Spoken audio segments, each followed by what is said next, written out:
Hello दोस्तों, हाय। बहुत दिन बाद आज लेक्चर ले रहे हैं। Thank you for bearing with me और इतना प्यार दिखाने के लिए। तो हम आपके लिए लेक्चर स्टार्ट कर रहे हैं अभी फ़िलहाल में, तो जिसका नाम है एंटी अल्सर। तो एंटी अल्सर होने के पहले हम लोग पहले देख लेते हैं कि अल्सर क्या होता है। ठीक है, तो अल्सर का मतलब क्या है, अल्सर किस वजह से होता है। अल्सर जो होता है पैराइटल सेल्स या सोर इन द पैराइटल सेल्स। अभी पैराइटल सेल्स का मतलब क्या होता है? पैराइटल सेल्स मतलब होता है एक तरह का एपिथेलियल सेल्स होते हैं, यानी कि अगर हमारी बॉडी का जो भी लाइनिंग की बात करें, जो भी ऊपर के जो भी स्किन का पार्ट पड़े, तो उसको हम लोग एपिथेलियल सेल बोलते हैं। ठीक है, सेम वैसे ही हमारे स्टमक के अंदर जो ऊपर जो बाउंड्री लाइन होगा उसको क्या बोलेंगे हम लोग? Parietal cells. सोर इन द पैराइटल सेल्स। ठीक है, सोर इन पैराइटल सेल्स। ठीक है, अगर वहां पे सोर होगा तो एक तरह का अल्सर देगा वो। ठीक है, अल्सर होने की वजह से क्या क्या प्रॉब्लम आती है? तो सबसे पहले आता है गैस्ट्रिक प्रॉब्लम, क्या एसिडिटी लग रही है। फिर आता है हार्टबर्न का प्रॉब्लम आ जाता है। फिर इंटेस्टाइन में भी अगर होता है तो उसको हम लोग ड्यूरेनल अल्सर बोलते हैं। तो अल्सर तीन जगह पे हो सकता है। तो पहले पे अगर होगा तो होगा oesophagus, second will be your stomach and third will be your duodenal region. ठीक है, डियोडेनल या फिर हम लोग आप बोल सकते हैं कि स्मॉल इंटेस्टाइन। समझ में आ गया आपको? तो ये तीन जगह पे अल्सर होने के चांसेस सबसे ज्यादा होते हैं। ओके, अब ये हो तो रहा है, बट ये कैसे इसको हम लोग उसको ट्रीट कर सकते हैं? ठीक है, ये क्या इसके ये होने के पीछे रीजंस क्या क्या होता है? H2 receptor first of all तो होता है हमारा H2 रिसेप्टर। ठीक है, तो H2 रिसेप्टर अगर स्टिमुलेट होगा, तो H2 रिसेप्टर अगर स्टिमुलेट होगा तो हमें अल्सर होगा। ठीक है, सेकेंड ये होता है कि प्रोस्टाग्लैंडिन एनालॉग्स। ठीक है, अगर इसका सिक्रेशन देखिए, प्रोस्टाग्लैंडिन मतलब क्या होता है कि इसमें आपका सिक्रेशन जो होता है ना इंक्रीज होता है। अगर इसका इसमें क्या होता है कि सिक्रेशन इंक्रीज होगा, तो अगर सिक्रेशन इंक्रीज होगा तो HCl का फॉर्मेशन कम हो जाएगा, विल डिक्रीज। ठीक है, प्रोस्टाग्लैंडिन एनालॉग्स एक और एक रीजन है। और थर्ड रीजन है हमारा प्रोटॉन पंप।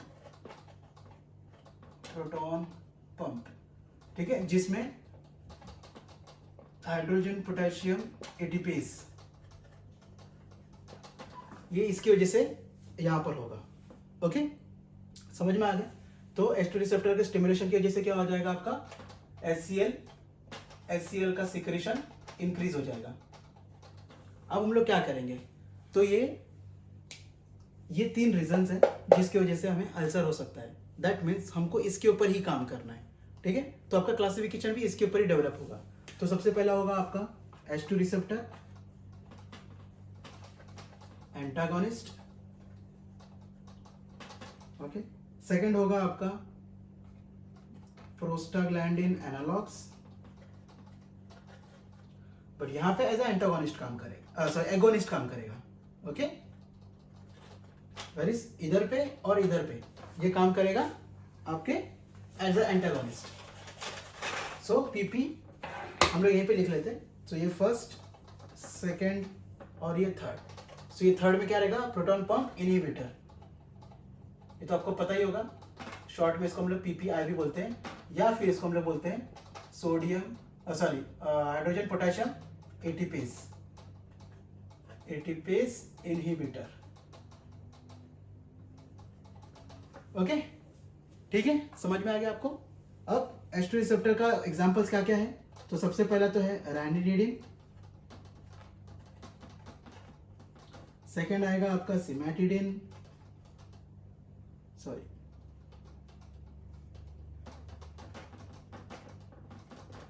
और थर्ड आएगा आपका फैमोटिडिन। तो जितने भी आपके डी इन सब टाइप में होंगे तो ये that will come under your H2 receptor. Okay, अभी क्या हो गया है, आउट ऑफ इंडिया अगर मैं एशियन कंट्रीज के बाहर की बात करूं, मोस्टली इंडिया के अगर बाहर की बात करूं, तो सब जगह पे ये सब बंद कर दिया गया है। रैनिडिडिन्स, ओके, सभी तरह के रैनिडिडिन सिमेटिडिन बंद कर दिए गए। क्यों? क्योंकि इसका बहुत बड़ा ड्रॉबैक है, ये CNS टॉक्सिसिटी क्रिएट करता है। ठीक है, और ये क्वेश्चन आपको आता है इसमें DHA और हाथ के एग्जाम में 100% आता ही आता है कि रेनिडिन का साइड इफेक्ट क्या है, ओके, सिमेटिडिन का साइड इफेक्ट क्या है। ठीक है, तो ये आपका समझ में आ गया आपको, रेनिडिन सिनिस टॉक्सिसिटी क्रिएट करता है, वेरएस ये सब एंटागोनिस्ट मतलब H2 रिसेप्टर ये क्या रहेगा आपका एंजाइम इनहिबिटर। तो ये आप अपने इनहिबिटर ये आप अपने वाले पेज पे लिख लीजिए जहां पे एंजाइम इनहिबिटर आपने लिखा है, ओके। अब यहाँ पे हम लोग देखते हैं सिमेटिडिन और क्या कॉज करता है, इसमें है एंटी एंड्रोजेनिक प्रॉपर्टी। तो एक तो सिमेटिडिन है और दूसरा आएगा आपका स्पाइरोनोलैक्टोन एंड कीटोकोनाजोल। ठीक है, तो ये भी क्रिएट करता है एंटी एंड्रोजेनिक प्रॉपर्टी, ओके। ये आपको साथ साथ में इसीलिए पढ़ा रहा हूं ताकि आप लोग ये ऑन द स्पॉट तभी के तभी याद कर ले, ताकि आपको नेक्स्ट बाद में आके उसको रिपीट करना ना पड़े दूसरे चैप्टर में जाके, ओके। तो एक ही पेज में आप ये सब लिख लें कि cimetidine and spironolactone, actually mostly spironolactone और सिमेटिडिन के ऊपर ही पूछता है, कीटोकोनाजोल कभी कभार पूछा गया है। So which of them is having anti androgenic property, तो ये उसका ऑप्शंस में यही आएगा आपको, okay, got it. So all the cimetidine, ranitidine, famotidine, these are the issues with this. Okay. अब हम लोग बढ़ते हैं PG एनालॉग्स के तरफ। तो PG एनालॉग्स में क्या है, तो PG एनालॉग्स में आएगा आपका मिसोप्रोस्टोल, ओके। सो ये क्या करता है, ये यूरिन ट्रैक्ट कंस्ट्रक्शन करता है, कंस्ट्रिक्शन, ठीक है। तो ये इसका साइड इफेक्ट है। इसका काम तो वैसे है कि आपका HCl का या एसिडिटी में काम आता है आपके, बट ये इसका साइड इफेक्ट है कि यूरिन ट्रैक कॉन्स्ट्रिक्शन कर देता है। इसके लिए इसको हम लोग क्या करेंगे, प्रेगनेंसी में इसको यूज नहीं करेंगे, नॉट यूज्ड इन प्रेगनेंसी, ठीक है। आपको ये याद रखना बहुत सख्त जरूरी है कि मिसोप्रोस्टोल हम लोग ये यूज नहीं करते। मोस्ट ऑफ द टाइम इसको लोग एज अबॉर्शन टैबलेट भी लेते हैं, बट आप लोग ये ध्यान रखें, ये सब मिलेगा नहीं आपको वैसे भी। एक्चुअली उसमें जो कंटेंट होता है मिफेप्रेस्टोन होता है, but this also works like that same, ठीक है। तो आप लोग इस चीज़ का ध्यान रखें कि अगर कोई भी मिसोप्रोस्टोल यूज करने जा रहा है ड्यूरिंग द प्रेगनेंसी तो उन्हें बताएं कि आप उनका यूज ना करें, ओके, गॉट इट। वैसे तो डॉक्टर्स इस चीज़ का बहुत ध्यान देते हैं पहले से ही, but still as a pharmacist आपको भी पता होना चाहिए इस चीज़ के बारे में, ठीक है। अब आते हैं हम लोग थर्ड प्रोटॉन पंप इनहिबिटर की तरफ। तो इसमें आएगा आपका ओमिप्राजोल, पैंटाप्राजोल, रैबिप्राजोल और जितने भी जोल्स अवेलेबल है, लैंसोप्राजोल और उसके बाद में और क्या आएगा आपका एसिमाप्राजोल। तो ये सब प्राजोल सब आएंगे आपके PPIs में। ओमिप्राजोल अगर हम लोग ज़्यादा लेते हैं तो उसमें प्रॉब्लम क्या हो जाता है कि हो जाएगा आपको ऑस्टियोपोरोसिस, ठीक है, ऑस्टियोपोरोसिस। सो ऑस्टियोपोरोसिस का एक साइड इफेक्ट है इसका, ओमिप्राजोल्स के साइड इफेक्ट, ओके। तो हम लोग इसको कैसे रिलीव करेंगे, ये क्वेश्चन हमेशा आता है कि अगर आपको ऑस्टियोपोरोसिस का प्रॉब्लम है या फिर आप ओमिप्राजोल ले रहे हैं तो आपको पेशेंट को क्या सजेस्ट करना है, ठीक है। तो आपको क्या सजेस्ट करना है उसमें, ऑस्टियोपोरोसिस मतलब क्या होता है कि आपके हड्डियों में पोरस मतलब छेद हो जाता है, ठीक है। तो जब हड्डियों में छेद होगा तो हड्डियों में जान नहीं रहेगी, तो that is called as osteoporosis. So in order to prevent that what we have to take, तो जो ओमिप्राजोल लॉन्ग टाइम के लिए लेते हैं उन्हें हम लोग सजेस्ट करते हैं calcium plus vitamin D, okay. So vitamin D या फिर हम लोग कैल्शियम ये सजेस्ट करते हैं। और ये सेम चीज जो ओमिप्राजोल जो लेते हैं उनको तो ऑस्टियोपोरोसिस होता है, प्लस जो कॉर्टिकोस्टेरॉइड्स ज्यादा लंबे टाइम के लिए लेते हैं, फॉर एग्जांपल ओमनाकॉटिल, जो ओमनाकॉटिल लेते हैं लंबे टाइम के लिए उनको भी ये सजेस्ट करना बहुत जरूरी है क्योंकि वो भी ऑस्टियोपोरोसिस कॉज करता है, ठीक है। सो दैट मीन्स जो PPIs या फिर ओमिप्राजोल या कोई भी प्राजोल्स यूज करता है लंबे टाइम के लिए उनको ऑस्टियोपोरोसिस होगा, प्लस और किसको हो सकता है, जो स्टेरॉइड्स पे है, ठीक है। तो जो स्टेरॉइड्स पे है उनको भी ऑस्टियोपोरोसिस हो सकता है, तो उनको हम लोग कॉशन के लिए क्या बोल रहे हैं कि आप कैल्शियम प्लस विटामिन डी लें। जैसे मैंने आपको बोला था कि ये सब पढ़ाई अगर आप सही ढंग से करेंगे तो आपको ये समझ में आएगा कि आपको ये ग्राउंड लेवल पे कितना काम आएगा। अगर आपने ये सही से किया अभी भी, आप अगर इंडिया में हो, कहीं पे भी हो, आप कहीं पे भी हो, अगर आपने ये चीज़ भी सही से समझ के लिए कि भाई ओस्टियोपोरोसिस मतलब अगर जैसे कि फॉर एग्जांपल जो डायबिटिक पेशेंट है, जो हार्ट के पेशेंट है, जो क्रॉनिक पेशेंट्स है, ठीक है, उन लोग ओमिप्राजोल या कोई भी प्राजोल लेते ही लेते हैं, 100% लेते हैं, ठीक है। उनमें आपको शिकायत मिलेगी कि भाई हड्डी उड्डी दुखती है या ये दुख रहा है वो दुख रहा है, that is because of the osteoporosis, या फिर हड्डी में कुछ ना कुछ प्रॉब्लम होगा इसके लिए। मगर मैं बोल रहा हूँ जो लंबे टाइम के लिए लेता है वो, उनकी बात करो। या फिर सेकेंडली जो एस्मेटिक पेशेंट्स होते हैं, ठीक है, क्योंकि एजमा में क्या होता है, मोस्टली हम लोग स्टेरॉइड यूज करते हैं, जो जैसे हमारे नेजल स्प्रेज होते हैं, सॉरी नॉट नेजल स्प्रे, जो हमारे पफ्स होते हैं, ठीक है, उसमें मोस्टली क्या होता है, उसमें होता है स्टेरॉइड्स। तो जो लंबे टाइम के लिए लेते हैं उनको ये प्रॉब्लम होता ही होता है। तो आप ये देखेंगे उनके बॉडी में स्वेलिंग भी ज़्यादा हो जाती है, जो स्टेरॉइड्स लेते हैं उनकी बात कर रहा हूँ। तो जो स्टेरॉइड्स लेंगे क्या होगा, उसमें आपकी बॉडी थोड़ी सी फूल जाएगी, इडिमा का प्रॉब्लम हो जाता है, क्योंकि लॉगिंग ऑफ वाटर स्टार्ट हो जाता है उसमें, ठीक है। तो ये बात आपको समझ में आ गई। अगर कोई भी ये ले रहा है तो आपके पास एक बहुत अच्छा चांस है कि आप ये सप्लीमेंट उनको सजेस्ट करें। For example calcium and vitamin D, ये मोस्टली डॉक्टर्स प्रिस्क्राइब कर भी सकते हो, नहीं भी कर सकते, और अगर किया भी होगा तो आपको पता होना चाहिए कि ये प्रिस्क्रिप्शन में है क्यों। तो ये आपको पता होना चाहिए, डॉक्टर आपको एक्सप्लेन करने आना चाहिए पेशेंट को कि आपको ये लेना क्यों ज़रूरी है। तो अब तक हमने ये देखा कि अल्सर किसने क्रिएट किया और कैसे हम लोग उसको प्रिवेंट कर सकते हैं या कैसे हम लोग बचा सकते हैं। अब एक और एक बात बताता हूँ आपको प्राजोल के बारे में, या ओमिप्राजोल या पेंटाप्राजोल के बारे में। ये क्वेश्चन आता है, ठीक है, कि पेंटाप्राजोल या फिर antacid, this can be used for normal acidity. Normal acidity भी अगर होता है तो पेंटाप्राजोल या फिर आप एंटा एसिड दे सकते हैं, ठीक है। क्वेश्चन में यही आता है कि इसमें से कौन सा सिंगल डोज आप ले सकते हैं ताकि आपका गैस्ट्राइटिस का प्रॉब्लम सॉल्व हो जाए। सो पेंटाप्राजोल या फिर एंटा एसिड, अगर दोनों भी ऑप्शन में दिया रहेगा, इन दैट केस आपको पेंटाप्राजोल ही सिलेक्ट करना है। अगर दोनों में से कोई एक दिया तो आप दोनों में से कोई एक में जा सकते हैं, ठीक है। समझ में आ गया आपको ये। अब हम लोग बढ़ते हैं कि अल्सर प्रोटेक्टेंट।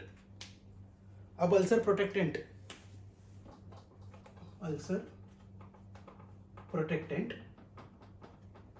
तो अल्सर प्रोटेक्टेंट कौन करता है, तो इसमें आएंगे आपके एंटासिड्स, ठीक है।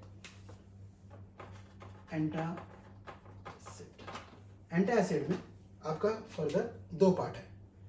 पहला आपका होगा सिस्टेमिक एंटासिड, एंड सेकेंड होगा आपका ओरल एंटासिड। ओके, सो सिस्टेमिक मतलब डायरेक्टली आपके ब्लड में दिया जाएगा, इंजेक्शन लेंगे डायरेक्टली आपके ब्लड में डाल देंगे। ओके, तो इसका एग्जांपल क्या होगा आपका, sodium citrate and sodium bicarbonate. whereas oral antacid में आएगा आपका aluminium hydroxide and magnesium hydroxide, और ये दोनों भी कॉम्बिनेशन में रहता है, अवेलेबल है, ठीक है। उसके बाद में अल्सर प्रोटेक्टेंट बात अगर किया जाए तो ये होगा आपका, इसका एग्जांपल सुक्रालफेट। हम लोग ने सुक्रालफेट अभी कुछ दिन पहले लेक्चर में पढ़ा था कि ये किसके साथ में नहीं देना चाहिए, डिगॉक्सिन के साथ में और एंड फेनिटॉइड के साथ में, वरना क्या करता है ये इनका एक्शन कम कर देता है। Okay, so do not give with digoxin and phenytoin, ठीक है। इतना समझ में आ गया आपको। अभी हम लोग बात करते हैं नीचे एंटासिड्स की। तो एंटासिड में क्या है, सिस्टेमिक और ओरल एंटासिड। सो सिस्टेमिक मतलब आपके डायरेक्टली ब्लड में दिया जाएगा, in blood stream, and oral में होगा आपका aluminium hydroxide and magnesium hydroxide. अभी एंटासिड क्या करता है, एंटासिड कुछ खास नहीं करेगा। आप जैसे लेंगे, जो भी आपके ओपन सोर्स या फिर ओपन पैरेटल सेल्स होंगे वो उसके ऊपर जाके एक लेयर बना देगा। अगर वो लेयर बना देगा वो ऑटोमेटिकली वो जलना या फिर वहाँ पे जो आपको प्रॉब्लम होता है वो बंद हो जाएगा। वो सिर्फ, बट ये बहुत ही टेम्पररी होगा, ठीक है। अगर आपको एक परमानेंट सोल्यूशन चाहिए एक तरह का देखा जाए तो आपको पीपीआईज की तरफ ही बढ़ना पड़ेगा, ठीक है। And this will be very rarely, मतलब रेयरली नहीं बोल सकते, इसको हम लोग टेम्पररी यूज करते हैं, मतलब कि ये हमेशा प्रॉब्लम नहीं होगा आपको। मतलब अभी आपने कुछ खाया, आपको तीखा लग रहा है, तेज लग रहा है, तो क्या किया आपने, डायरेक्टली एक क्या मिलता है हमारे इसमें, यहाँ पे तो आपको गैविस्कॉन मिल जाता है, ठीक है। गैविस्कॉन है, मैलॉक्स सिरप है, वो आपने पी लिया, डायरेक्टली आपको रिलीफ मिल गया। अभी हमारे इंडिया में डाइजिन है, ठीक है, डाइजिन सिरप आप पी लीजिए, आपको रिलैक्स हो जाएगा। So that is an antacid to you. अब यहाँ पे हम लोग पढ़ लेते कि एल्यूमिनियम हाइड्रोक्साइड और मैग्नीशियम हाइड्रोक्साइड के बारे में थोड़ा। तो मैग्नीशियम हाइड्रोक्साइड क्या प्रोड्यूस करता है, दिस प्रोड्यूसेस, ये इसका साइड इफेक्ट है, okay, this produces laxative effect. मतलब ये पीने के बाद में या खाने के बाद में आपको थोड़ा सा ऐसा लग सकता है कि नहीं प्रेशर डेवलप हो रहा है। ओके, सो आपको चिंता नहीं होना है, ये इसका साइड इफेक्ट है, बट एक तरह से अच्छा भी, कि मतलब आपके लिए थोड़ा सा लैक्सेटिव का काम करेगा। Whereas aluminium hydroxide this produces constipation. तो ये आपको पता होना चाहिए कि जब भी आप एल्यूमिनियम हाइड्रोक्साइड आप जब दे रहे हो तो इससे कॉन्स्टिपेट भी कर सकता है पेशेंट। ठीक है, अगर ये रेगुलर बेसिस वाला यूज नहीं है तो कोई प्रॉब्लम नहीं है, बट आप अगर ये रेगुलर बेसिस पे यूज करते तो आपको कॉन्स्टिपेशन का प्रॉब्लम हो सकता है। Same with the magnesium hydroxide. Okay, तो यहाँ पर हम लोगों ने ऑलमोस्ट हमारा ये खत्म कर लिया है। अभी जो इंपॉर्टेंट पार्ट बचता है एंटी अल्सर में वो है आपका Helicobacter pylori. Helicobacter pylori, H pylori भी कहा जाता है इसे। ठीक है, हमारे इंडिया में एच पाइलोरी का ट्रीटमेंट के लिए डायरेक्टली एक कंप्लीट किट ही आता है, जिसको फॉर एग्जांपल एचपी किट भी बोला जाता है। आप चेक कर सकते हैं एचपी किट। ठीक है, ये इसका ब्रांड नेम है एचपी किट। बट अगर आप यहाँ पर आए यूएई में अगर आते हैं आप, तो इसमें आपको कॉम्बिनेशन, मतलब आपको तो पता है कि यहाँ पे कॉम्बिनेशन नहीं मिलता है। ओके, तो यहाँ पर आके क्या करेंगे, आपको अलग अलग तरह के मेडिसिन लेने पड़ेंगे। तो यहाँ पे क्या क्या लेंगे आप बताते हैं। तो एचपी किट के अंदर क्या क्या होता है, तो सबसे पहले होगा आपका, ये होगा आपका एमॉक्सिक्लैब या एमॉक्सिसिलिन बोल लो, एमॉक्सिसिलिन प्लस आएगा आपका क्लैरिथ्रोमाइसिन, थ्रोमाइसिन प्लस आपका आएगा एक कोई भी एक पीपीआई प्लस आपका मेट्रोनिडाजोल जोन या फिर टीनिडाजोल। तो ये आपका हो गया पहला ऑप्शन। सेकंड नंबर में आएगा आपका bismuth salicylate plus tetracycline plus PPI plus metronidazole. Okay, अब थर्ड ऑप्शन पे आते हैं हम लोग। इसमें थर्ड ऑप्शन है आपका bismuth subcitrate plus tetra plus PPI plus metro. ठीक है, एंड यहाँ पे आपका है फोर्थ ऑप्शन। फोर्थ ऑप्शन में होगा आपका एमॉक्सिसिलिन प्लस पीपीआई प्लस लीवो फ्लॉक्सासिन। ठीक है, तो ये मेडिसिन यूज होते हैं। अब हम लोग क्या करते हैं यहाँ पे, amoxicillin plus clarithromycin PPI plus metronidazole, ये सबसे बेसिक हम लोग यहाँ पे यूज करते हैं। ठीक है, अब आपको ये पता होना जरूरी है कि ये चार दिए तो दिए क्यों है। ठीक है, तो सबसे पहली बात, जो एमॉक्सिसिलिन या जो फर्स्ट वाले की बात अगर करते हैं, तो ये हम लोगों को कितना दिन लेना है ये आपको पता होना बहुत ज्यादा जरूरी है। तो ये आपको लेना है 10 डेज। उसके बाद में अगर ये सेकंड वाला रहा तो ये आपको लेना है 14 डेज। ये क्यों लेना मैं आपको अभी बताता हूँ। ठीक है, वेयर एज सबसिट्रेट टेट्रा सेम कब कुछ this will be 10 days and last वाला ये भी 10 डेज के लिए लेना है। ठीक है,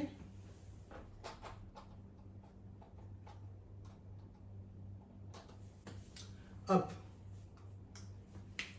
हमने इतना सारा क्यों लिखा, तो ये इसके लिए हम लोगों ने लिखा है कि कभी कभी कोई पेशेंट होता है जो एमॉक्सिसिलिन से रेजिस्टेंट होता है या फिर एमॉक्सिसिलिन से वो मतलब उसको टॉलरेट नहीं होता है। ठीक है, यानी कि फॉर एग्जांपल पेनिसिलिन जिसको हम लोग बोलते हैं, कोई को बोलता है ना कि हमको पेनिसिलिन की एलर्जी है। ठीक है, एमॉक्सिसिलिन तो एक तरह का पेनिसिलिन ही है आपका, बराबर। तो अब जिसको पेनिसिलिन का रेजिस्टेंट होता है या पेनिसिलिन जिसको काम नहीं करता या ये रिएक्ट करता है, उसको हम लोग क्या देते हैं, bismuth salicylate tetracycline and PPI with metronidazole. Okay, same case हम लोग या तो ये देते या तो या देते, मगर आप जब ये वाला कॉम्बिनेशन आप देते हैं तब आपको ये ध्यान रखना कि कितना दिन के लिए उसको खाने बोलना है सामने वाले को। ओके, ठीक है, समझ में आपको ये बात। अब क्वेश्चन एग्जाम में आपको दिया रहेगा कि what is the treatment for Helicobacter pylori. Okay, आपको 100% सेम टू सेम ऐसा ही लिखा हुआ रहेगा, बट जो यहाँ पे जो डेज है ना, डेज चेंज कर देगा। यहाँ पे इसको 10 दिन कर देगा, यहाँ पे 14 दिन कर देगा, यहाँ पे 10 दिन, यहाँ पे भी 14 कर देगा, यहाँ पे भी 14 कर देगा। तो आपको ये देखना है कि सब मेडिसिन तो परफेक्ट है मगर नंबर ऑफ डेज कितना है, ठीक है। तो ये आपको याद रखना बहुत सख्त जरूरी है। ये क्वेश्चन मुझे पूछा था और दो तरह से पूछा था। पहला तरह तो ये था कि डेज पूछा था, मतलब डेज उन्होंने घुमा दिए थे, और सेकंड तरीका ये था उनका कि उन्होंने एक जगह पे एक मेडिसिन ये कर ओके दिस वन, यहाँ पे उन्होंने ये वाला मेडिसिन चेंज कर दिया था, यहाँ से हटा के उन्होंने ये हटा दिया था, सब्सिट्रेट वहाँ पे नहीं था, और वो 20 सैलिसिलेट और यहाँ पे भी सैलिसिलेट ही, ये दोनों जगह पे सैलिसिलेट रखा था यहाँ पे, एंड एक जगह पे मेट्रोनिडाजोल नहीं था, ठीक है। तो इस चीज का आपको ध्यान देना बहुत सख्त जरूरी है कि आपको सबसे पहले तो ये पता होना चाहिए कि कौन से मेडिसिन मतलब क्या क्या लगते हैं, पहली बात तो ये। दूसरी बात, उन लोग एक और एक क्वेश्चन पूछे थे मुझे कि इसमें से अगर पेशेंट अगर पेनिसिलिन रेजिस्टेंट है तो इनमें से इन्हें सेम चारों ऑप्शन दिया था, इनमें से वो कौन सा यूज करेगा, plus with the number of days भी दिया था इधर पे, ठीक है। तो सेम 100% सेम दिया था, नंबर ऑफ डेज भी सेम दिया था, तो उसमें से आपको क्या सिलेक्ट करना है वो आपको पता होना चाहिए, क्योंकि ये तो सेम देते हैं मगर मोस्टली जो अलग हो जाता है वो नंबर ऑफ डेज में अलग हो जाता है, ठीक है। तो आपको समझ में आ गया हेलिकोबैक्टर पाइलोरी के बारे में। बड़े ही सिंपल शब्दों में अल्सर का चैप्टर हमारा खत्म हो चुका है। इसके रिलेटेड आपको कम से कम 3 से 4 सवाल पूछेंगे। पहला तो पेंटाप्राजोल या फिर antacid single dose of gastritis में यूज कर सकते हैं। सेकंड आपको एचपी के बारे में पूछेंगे कि हेलिकोबैक्टर पाइलोरी में कौन से मेडिसिन और कैसे कैसे यूज कर सकते हैं या कितने दिन के लिए यूज कर सकते हैं। सेकंड क्वेश्चन ये पूछ सकते हैं आपके लिए। और थर्ड क्वेश्चन ये भी पूछते हैं हम लोग कि टेट्रासाइक्लिन्स ओके या ये साइड इफेक्ट है उनका। साइड इफेक्ट क्या है कि टेट्रासाइक्लिन प्लस फ्लोरोक्विनोलोन फ्लोरोक्विनोलोन मतलब आपका सिप्रोफ्लॉक्सासिन ओके के साथ में आपको एंटासिड ना ले। क्यों? क्योंकि एंटासिड क्या करेगा, इनका एक्शन डिक्रीज कर देगा, डिक्रीज द एक्शन। ओके, तो समझ में आ गया आपको हमने क्या क्या पढ़ा, कैसे पढ़ा और किस तरह से हम लोग कहां से कहां तक पहुंचे। एक और एक इंपॉर्टेंट क्वेश्चन ये भी आता है इसमें ऑस्टियोपोरोसिस को लेके कि ऑस्टियोपोरोसिस में हम लोगों को कौन सा सप्लीमेंट लेना चाहिए और किसकी वजह से ऑस्टियोपोरोसिस होता है, तो आप लोगों को ये बात पता होना चाहिए, ठीक है। So that's it for now. मिलते हैं हम लोग अभी आपके साथ में नेक्स्ट लेक्चर में। सो अगर आपको ये लेक्चर पसंद आया तो please like and subscribe. Thank you, good bye.